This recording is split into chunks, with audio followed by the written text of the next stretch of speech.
File. In this Thursday, May 18, 2017 file photo, a car rests on a security barrier in New York and APO's Times Square after driving through a crowd of pedestrians, injuring at least a dozen people.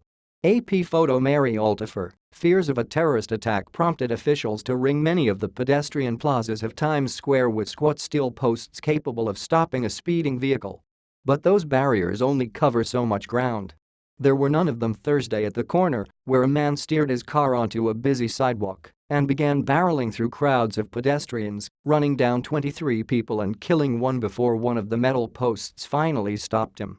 The bollard that stopped the car driven by Richard Rojas likely saved lives by preventing it from entering an even more densely packed pedestrian plaza, and some New Yorkers are wondering whether the barriers should be deployed on many more sidewalks, much as they are now at sports stadiums and airports nationwide.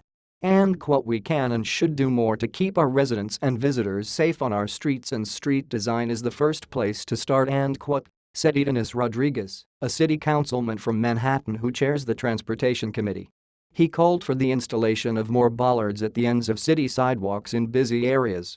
Last year, city officials installed 200 custom-made bollards in the Times Square area, enlisting the California-based Calpipe Security bollards to manufacture and help design special 8-inch diameter, 22-centimeter hunks of metal that are embedded in the ground and spaced about 4 feet, 1 meter, apart, said Rob Reiter, the COMPANY and APO's security consultant.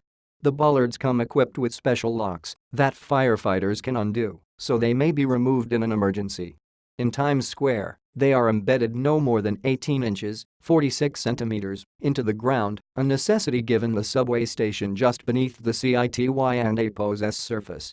Still, that was enough of an anchor to abruptly stop ROJAS and APO's Honda Accord, which was tossed into the air and wound up on its side, smoking, after running into a line of the barriers. You always want to make a vehicle hit 2 barriers. That way no barrier can fail, Reiter said. You have to space for 2 considerations: vehicle stopping and pedestrian access. City officials DIDN and APO's say how many bollards have been installed in recent years. In a radio interview Friday with WNYC and APO's Brian Lehrer, Mayor Bill de Blasio said police officials are evaluating whether new security measures, including the installation of more bollards, are necessary. And WE and APO's going to look at Times Square and see. Obviously WE and APO's look at some other key locations if we have to do different things in our approach, he said. Joseph Rosetive, vice chairman of Gitapist Solutions, a security consulting firm, said bollards became the invoked in recent decades after a series of incidents in which disgruntled employees crashed their cars into the lobbies of office buildings. THEY and APO's since become ubiquitous. Some even look like flower planters, though Rosetive cautioned that there is no way to fully fortify a heavily trafficked public place such as Times Square, noting that some people have even called for the elimination of car traffic in the crossroads of the world. THERE and APO's always a balance between security and trying to facilitate commerce, he said. Defenses against vehicle attacks have gotten extra attention in the past year because of terror assaults in England, Germany, and France by people who drove vehicles into crowds.